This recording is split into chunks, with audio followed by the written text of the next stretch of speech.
নিযুত মইনা নিযুত বাবু যি ছোৱালী কলেজ ইউনিভাৰ্চিটিত নগলহেঁতেন আজি আমাৰ চৰকাৰৰ কাৰণে সেই ল'ৰা ছোৱালী কলেজ ইউনিভাৰ্চিটিত গৈছে। যি ল'ৰা ছোৱালী দেউতাক মাকে চব্জি বিক্ৰী কৰি আছিল, ৰিক্সা চলাই আছিল, আজি ACS অফিচাৰ হৈছে। আমাক মৰম নকৰি কাক মৰম কৰিব? কালি যদি কাম নকৰো, কালি যদি 2 লাখ চাকৰি দিম বুলি নিদিওঁ, মহিলাসকলক 25,000 দিম বুলি নিদিওঁ, মোক গালিও পাৰিব। এইবাৰ আমি CM ত্ৰিপুলে 1 লাখ নহয় 10 লাখ ল'ৰা ছোৱালীক আমি দিম, 10,000 নিদিওঁ। এইবাৰ আমি আপোনালোকক 25,000 টকা দিম, 25,000 টকা প্ৰতিগৰাকী মহিলাই পাব। অৰুণোদয় আঁচনি প্ৰত্যেক সমষ্টিতে আমি যদি আৰু 2-3 হাজাৰ অৰুণোদয় দি দিওঁ তেতিয়াহ'লে সকলোৱে পাই যাব। আমাৰ চৰকাৰী চাকৰি ওলাব 2 লাখ, 25,000 ওলাব পুলিচত, 75,000 ওলাব স্কুল কলেজত, 1 লাখ ওলাব nurse, laboratory technician, grade 3, grade 4। আমি সিদ্ধান্ত লৈছো যে ল'ৰা ছোৱালীৰ পঢ়ুৱাৰ দায়িত্ব সম্পূৰ্ণৰূপে চৰকাৰে ল'ব। দেউতাক মাকে টকা পইচা খৰচ কৰিব নালাগে। 2 লাখ চাকৰি, মহিলালৈ উদ্যমিতা, ৰেচনত মিঠাতেল, চাহ বাগিচাৰ শ্ৰমিকলৈ মাটি, ঘৰ, বাগিচাৰ মজদুৰি, আমাৰ প্ৰতিখন গাঁৱতে গৃহহীন লোকক ঘৰ আৰু ল'ৰা ছোৱালীৰ পঢ়ুৱাৰ দায়িত্ব। নিযুত মইনা নিযুত বাবু যি ছোৱালী কলেজ ইউনিভাৰ্চিটিত নগলহেঁতেন আজি আমাৰ চৰকাৰৰ কাৰণে সেই ল'ৰা ছোৱালী কলেজ ইউনিভাৰ্চিটিত গৈছে। যি ল'ৰা ছোৱালী দেউতাক মাকে চব্জি বিক্ৰী কৰি আছিল, ৰিক্সা চলাই আছিল, আজি ACS অফিচাৰ হৈছে এই বিজেপি চৰকাৰখনৰ কাৰণে। আমাক মৰম নকৰি কাক মৰম কৰিব? কালি যদি কাম নকৰো, কালি যদি 2 লাখ চাকৰি দিম বুলি নিদিওঁ, মহিলাসকলক 25,000 দিম বুলি নিদিওঁ, মোক গালিও পাৰিব। ছেমি কণ্ডাক্টৰ, ইউৰিয়া কোম্পানী, ডাঙৰ ডাঙৰ উদ্যোগ আহিব, উদ্যোগত ল'ৰা ছোৱালীক চাকৰি দিব লাগিব। লগতে আমাৰ ল'ৰা ছোৱালীক আমি ব্যৱসায় কৰিব শিকাব লাগিব। যোৱাবাৰ আমি এটা আঁচনি আনিছিলো CM ত্ৰিপুলে, মুখ্যমন্ত্ৰীৰ আত্মনিৰ্ভৰ অসম অভিযান। এজন ল'ৰাই 2 লাখ টকাকৈ পাইছিলে। মই যেতিয়া আশীৰ্বাদ যাত্ৰাত গৈছিলো, ল'ৰা ছোৱালীবিলাকে মোক দেখুৱাইছিলে যে মামা আপোনাৰ টকা দি আমি এই দোকানখন বনাইছো। এইবাৰ আমি CM ত্ৰিপুলে 1 লাখ নহয় 10 লাখ ল'ৰা ছোৱালীক আমি দিম। আৰু আজি মই ইয়াতে 10,000ও পালে আৰু 9,000ও পালে। এইবাৰ আমি আপোনালোকক 10,000 নিদিওঁ, এইবাৰ আমি আপোনালোকক 25,000 টকা দিম। কিমান দিম ডাঙৰ কৰি কওক? 25,000 টকা প্ৰতিগৰাকী মহিলাই পাব। আৰু ভগৱানে যদি মোক শক্তি দিয়ে, এইবাৰ কৈছিলো 10,000 দিম, দিলো 19,000, এইবাৰো কৈছো 25,000 দিম।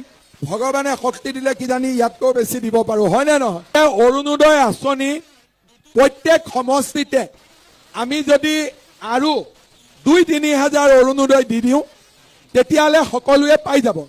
আমাৰ চৰকাৰী চাকৰি ওলাব 2 লাখ, 25,000 ওলাব পুলিচত, 75,000 ওলাব স্কুল কলেজত, 1 লাখ ওলাব nurse, laboratory technician, grade 3, grade 4। কিন্তু ল'ৰা ছোৱালীয়ে যদি নাৰ্ছ নপঢ়ে, নাৰ্ছৰ চাকৰি ক'ৰ পৰা পাব? যদি ল'ৰা ছোৱালীয়ে BEd নপঢ়ে, শিক্ষকৰ চাকৰি কেনেকৈ পাব? দুখীয়া ঘৰৰ দেউতাক মাকে ইমান টকা ফিজ দি ল'ৰা ছোৱালীক পঢ়াব নোৱাৰে। নিযুত মইনা নিযুত বাবু অকণমান কষ্ট কমিছে, কিন্তু এইবাৰ আমি 1 খোজ আগত যাব খুজিছো। এইবাৰ আমি সিদ্ধান্ত লৈছো যে ল'ৰা ছোৱালীৰ পঢ়ুৱাৰ দায়িত্ব সম্পূৰ্ণৰূপে চৰকাৰে ল'ব। দেউতাক মাকে টকা পইচা খৰচ কৰিব নালাগে। 2 লাখ চাকৰি, মহিলালৈ উদ্যমিতা, ৰেচনত মিঠাতেল, চাহ বাগিচাৰ শ্ৰমিকলৈ মাটি, ঘৰ, বাগিচাৰ মজদুৰি, আমাৰ প্ৰতিখন গাঁৱতে গৃহহীন লোকক ঘৰ আৰু ল'ৰা ছোৱালীৰ পঢ়ুৱাৰ দায়িত্ব। এই কাম আগতেও চৰকাৰবিলাকে কৰিব পাৰিলেহেঁতেন, কিন্তু তেওঁলোকে নকৰিলে।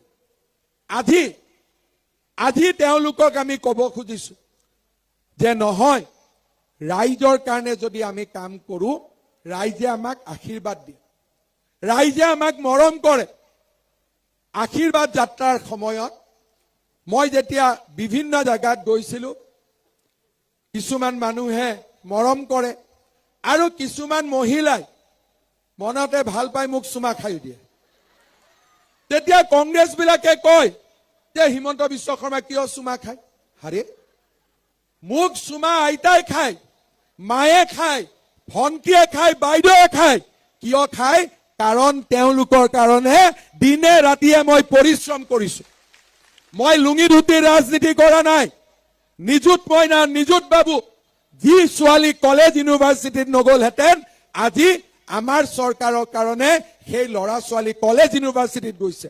যি ল'ৰা ছোৱালী দেউতাক মাকে চব্জি বিক্ৰী কৰি আছিল, ৰিক্সা চলাই আছিল, আজি ACS অফিচাৰ হৈছে এই বিজেপি চৰকাৰখনৰ কাৰণে। আমাক মৰম নকৰি কাক মৰম কৰিব? কালি যদি কাম নকৰো, কালি যদি 2 লাখ চাকৰি দিম বুলি নিদিওঁ, মহিলাসকলক 25,000 দিম বুলি নিদিওঁ, মোক গালিও পাৰিব।